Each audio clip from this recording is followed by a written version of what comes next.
Dave digital YouTube channel અને Dave digital યુટ્યુબના સથવારે આજે આપણે યાત્રા કરશું નવનાથની. ત્યાર પહેલાં સિંહોરી નગરી એટલે કે સિહોરની અંદર આવેલા બ્રહ્મકુંડના દર્શન કરશું. અત્યારે જે તમે નિહાળી રહ્યા છો એ છે બ્રહ્મકુંડ, જેનું નિર્માણ 11મી સદીમાં સિદ્ધરાજ જયસિંહ સોલંકી વંશજ, જેણે કોઢને રોગથી પીડાતા હતા અને એ કોઢના રોગથી બચવા માટે આ કુંડનું નિર્માણ 11મી સદીમાં કરાવેલું હતું. લોકવાયકા પ્રમાણે એવું માનવામાં આવે છે કે સૃષ્ટિના સર્જન કરતા બ્રહ્મા તેનું બ્રહ્મ તેજ આ કુંડની અંદર નાખ્યું હતું, જેના કારણે આને બ્રહ્મકુંડ પણ કહેવામાં આવે છે. આ કુંડને યુનેસ્કો ઓફ વર્લ્ડ હેરિટેજ દ્વારા આને પણ હેરિટેજ વિભાગનો એક દરજ્જો મળેલો છે, જેની અંદર ઘણા પર્યટકો આ કુંડને નિહાળવા તેમજ ફોટોગ્રાફી કરવા અલગ અલગ દેશોમાંથી અહીંયા આવતા હોય છે.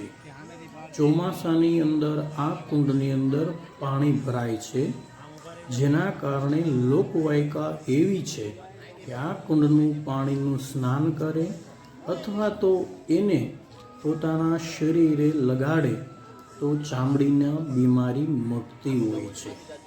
તમે આ કુંડને જે નિહાળો છો, આ કુંડમાં 9 નાથમાંથી એક નાથ એટલે કે ભાવનાથ મહાદેવ પણ બિરાજે છે. અહીંયા આ કુંડની પ્રદક્ષિણાનું પણ મહત્ત્વ છે. ત્યારબાદ કુંડની થોડે જ દૂર ટેકરી ઉપર રાધા રમણ એટલે કે ભગવાન શ્રી રાધા કૃષ્ણનું મંદિર આવેલું છે. જે લોકો બ્રહ્મકુંડના દર્શન કરવા આવે છે તે રાધા રમણના દર્શન કરવા અહીંયા આવે છે.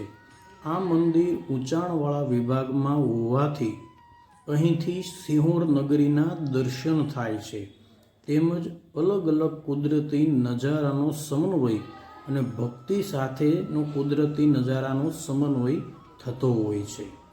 તમે જે નિહાળો છો એ રાધા રમણ મંદિરનો સીડી વિભાગ છે. અહીંયા પ્રકૃતિ ચોમાસામાં 16 કળાએથી ખીલેલી હોય છે. બીજું જે તમે મંદિર નિહાળો છો એ 9 નાથમાંથી એક નાથ એટલે કે જોડનાથ મહાદેવનું મંદિર છે. આ સિહોરની અંદર 9 નાથ સ્વયંભૂ બિરાજમાન છે. એટલા માટે સિહોરની નવનાથની યાત્રાને એક 4 ધામની યાત્રા જેટલો દરજ્જો આપવામાં આવેલો છે. અહીંયા પ્રકૃતિના ખોળે ભક્તિનો સમન્વય એવો ગણવામાં આવેલો છે. સાથે અહીંયા સાંઈ બાબાનું મંદિર અને જોડનાથ મહાદેવનું મંદિર બંને એક જ પટાંગણમાં આવેલા છે.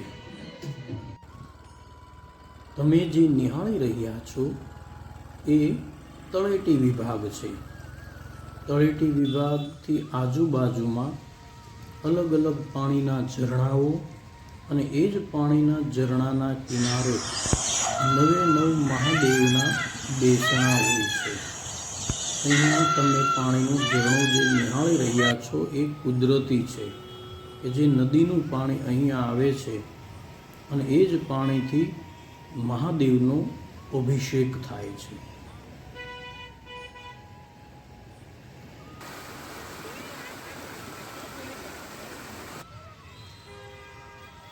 ત્યારબાદ ભીમનાથ મહાદેવ,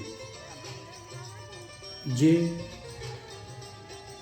નદીના કિનારે જ આવેલો છે. અહીં 9 નાથમાંથી એક મહાદેવ એટલે કે ભીમનાથ બિરાજમાન છે. જે તમે જોઈ રહ્યા છો ભગવાન મહાદેવની લિંગ એ સ્વયંભૂ છે. એમ જ તેની સાથે વેદમાતા ગાયત્રીનું મંદિર અને તેની સાથે તમામ સજીવને અન્ન આપનાર માં અન્નપૂર્ણાનું મંદિર આવેલું છે. ત્યાંથી તમે સિંહોરી માતાનો મંદિરનો નજારો જોઈ શકો છો.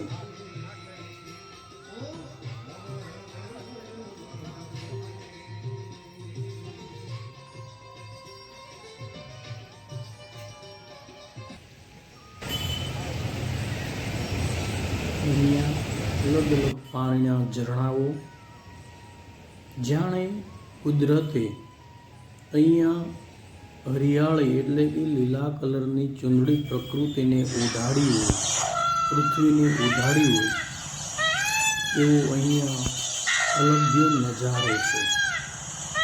તમામ પ્રવાસીઓ પાણીમાંથી પસાર થઈ અને મહાદેવના દર્શન કરે છે.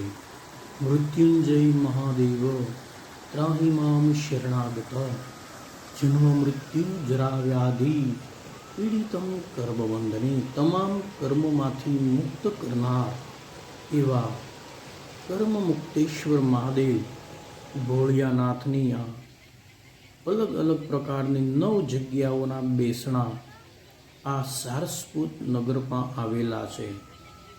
અહીંયા પ્રકૃતિ પણ મહાદેવને નમન કરતી હોય એવું જ ચિત્રનું દર્શન થાય છે. અહીંયા તમે ત્યાર પછીના મહાદેવના દર્શન કરી રહ્યા છો, જેનું નામ છે મુક્તેશ્વર મહાદેવ. માણસને પોતાના જીવનની ઝંઝટમાંથી મુક્ત આપનાર એવા મુક્તેશ્વર મહાદેવનું મંદિર અને તે મંદિરની આજુબાજુમાં જ ભૂતનાથ મહાદેવનું મંદિર, માણસના ભયભીતિમાંથી મુક્ત આપનાર એવા ભૂતનાથ મહાદેવનું મંદિર કે જે સ્વયં મહાદેવ અહીંયા બિરાજમાન છે. તમે મહાદેવનું અત્યારે મહાપૂજા જોઈ શકો છો.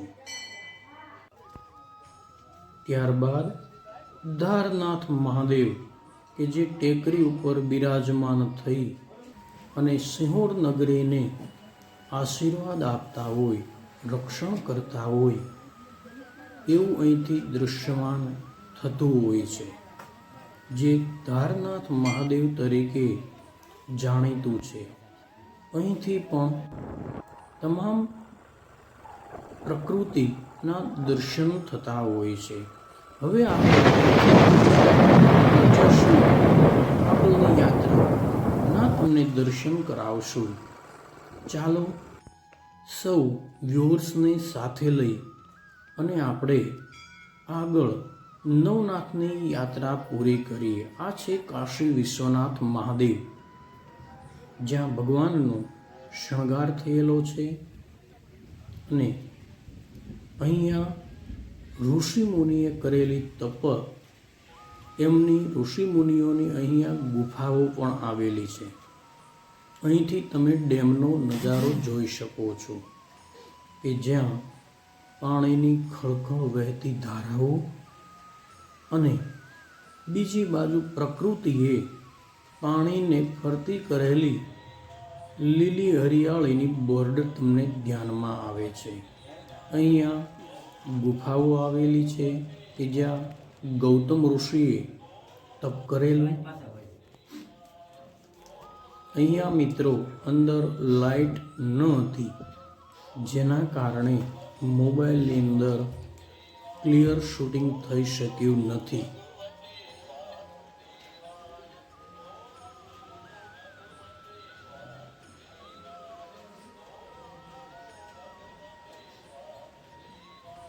તમે મિત્રો આવા વિડીયોને નિહાળવા માટે સબસ્ક્રાઈબર કરો, ફોલો કરો અને પૂરા વિડીયા જોઈ અને લાઈક કરો.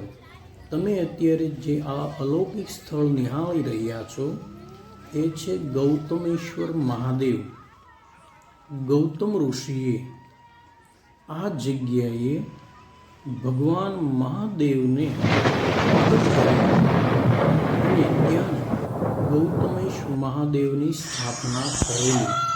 પણ અહીંયા મિત્રો બહારની પ્રકૃતિના જ તમને દર્શન થશે, કારણ કે અંદર ફોટોગ્રાફી કે વિડીયોગ્રાફી એલાઉ નથી.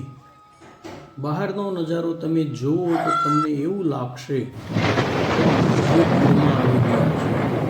ચારે તરફથી મોરલાના ટંકારો તેમજ મોટા મોટા પર્વતો અને એ જ પર્વતની ઉપર જ્યાં સ્વયંભૂ બિરાજતા ગૌતમેશ્વર મહાદેવ કે જ્યાં ગૌતમ ઋષિએ તપ કરી અને મહાદેવને અહીંયા બિરાજમાન કરેલા.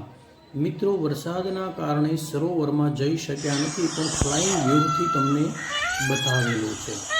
તમે અહીંયા જોઈ શકો છો પાણીના ઝરણાઓ. માણસોને પર્યટક સ્થળ છે આ, તો એકવાર જરૂર આવજો. ઓમ નમઃ શિવાય.